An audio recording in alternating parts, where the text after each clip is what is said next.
একজন পাদ্রী খুব নাম করা, আমার দেশের একজন কবি ছিল শামসুর রহমান। উনি বলেছিলেন যে ফজরের আযান যখন মসজিদে মুয়াজ্জিন দেয় তখন আমার মনে হয় যে বিশ্বে যেন তার খরিদ্দার কিনা আছে। নাউজুবিল্লাহ কোন এরকম আছে না নাই ভাই বলেন? আবার অনেক বিশ্ববিদ্যালয়ের টিচার যারা বিশ্ববিদ্যালয় পড়ায়, অর্থাৎ যেখানে বিশ্বের সমস্ত কিছু পড়ানো হয় ওটাই হলো বিশ্ববিদ্যালয়, ঠিক আছে? ওখানে অনেক নাস্তিক আছে, there is no God, আল্লাহ বলতে কেউ নাই, unseen is nothing, যা দেখা যায় না তা বিশ্বাস করতে না। জোরে কোন নাউজুবিল্লাহ, আরো জোরে বলেন। তখন এক ছাত্র বলে, হুজুর সত্যি তো, যা দেখা যায় না তা বিশ্বাস করতে না। তাহলে তো এই একটা কলম নাও।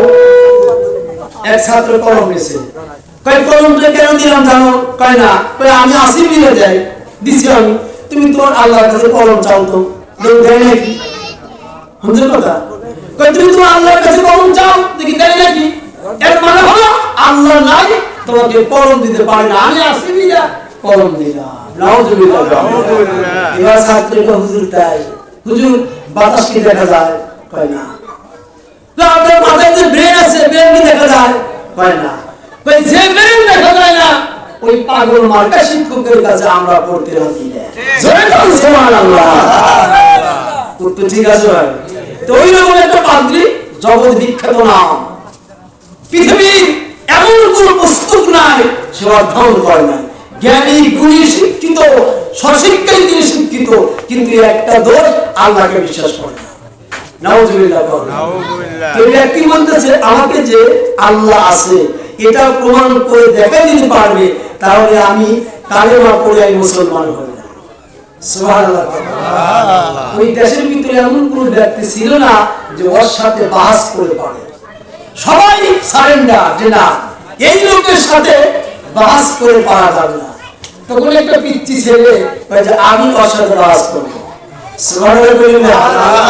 পিচ্চি ছেলে কই বলো আল্লাহ সুবহানাহু ওয়া তাআলা পারে এখানে বড় হবে না, তুমি বিশাল গ্যাদারিং এর ব্যবস্থা করো, ঢোল পিটে দাও, মাইকিং করো, গ্যাদারিং থাকবে, খাতা কলম থাকবে, তোমার বক্তব্য শুনবে, আমার বক্তব্য শুনবে। তুমি যদি যুক্তি তর্কে আমাকে হারাইতে পারো, আমি তোমার খ্রিস্টান ধর্ম গ্রহণ করব, আর আমি যদি তোমাকে যুক্তি তর্ক দিয়ে হারাইতে পারি, তুমি মুসলমান হবে কিনা এটা বলো। তুমি যদি আমাকে যুক্তি তর্ক দিয়ে হারাইতে পারো, নির্ঘাত আমি স্বীকার গেলাম, আমি কালেমা পড়ে মুসলমান হয়ে যাব। তখন মাইকিং করা হলো, পোস্টারিং করা হলো, সামিয়ানা করা হলো, জ্ঞানী গুণীদের বিশাল আসর। কিন্তু 10টার সময় বাহাজের কথা, 10টা বাজে তাওয়াক্কা আসে না, 11টা বাজে আসে না, 12টার সময় আসে না, 1টার সময় পাদ্রী বলতেছে না পিচ্ছি ছেলে আমার সাথে কত বড় বড় লোকরা বাহাস করতে ভয় পায়, আর এই ছোট্ট বাচ্চা আমাকে বাহাস করবে, আমাকে তোমরা সবচাইতে পৃথিবীর জ্ঞানী বলে শিখিয়ে দিলাম। এমন সময় দেখে যে ওই ছোট্ট বাচ্চাটা আসছে, বলে জনাব আমি হাজির। সুবহানাল্লাহ। আস্তে আস্তে করে ছোট্ট ছেলেটা মঞ্চে আসছে।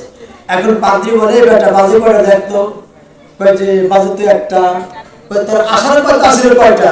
10টা। যার কোনো সময় জ্ঞান নাই তার সাথে আমার কোনো বাহাস নেই, পাদ্রী বলে দিল।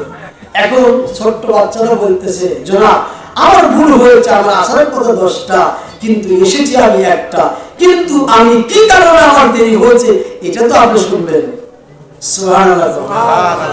আমি যেখানে বাস করি ওইখান থেকে আসতে আমার একটা নদী পার দিতে হবে, আমি বাড়ি থেকে 9টার সময় বের হয়েছে, বের হওয়ার পর নদীর কিনারায় এসে দেখি যে কোনো ডিঙ্গি নৌকা নেই, আমি কিসে পার হব?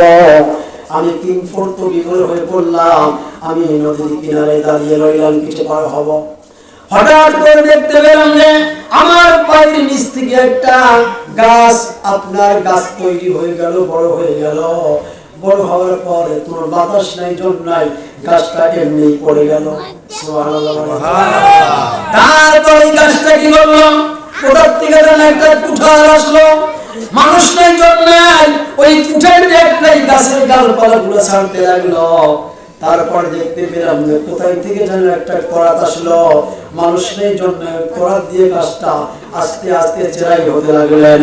তারপর কি হলো, কোথার থেকে যেন হাতুড়ি আসলো, হাতুড়ি আসার পর ডিঙ্গি নৌকা তৈরি করতে গিয়া যেরকম সাইজের তক্তার দরকার ওই রকম তক্তা হয়ে গেল। মানুষ নাই জন নাই, সুন্দর একটা ডিঙ্গি নৌকা তৈরি হয়ে গেল। ওই ডিঙ্গি নৌকাটা নদীর মধ্যে নেমে পড়লো। ওই ডিঙ্গির উপরে পার হয়ে আমি আপনার সবাই স্তরে আসছি, বলেন তো আমার এখানে কোনো ভুল আছে নাকি?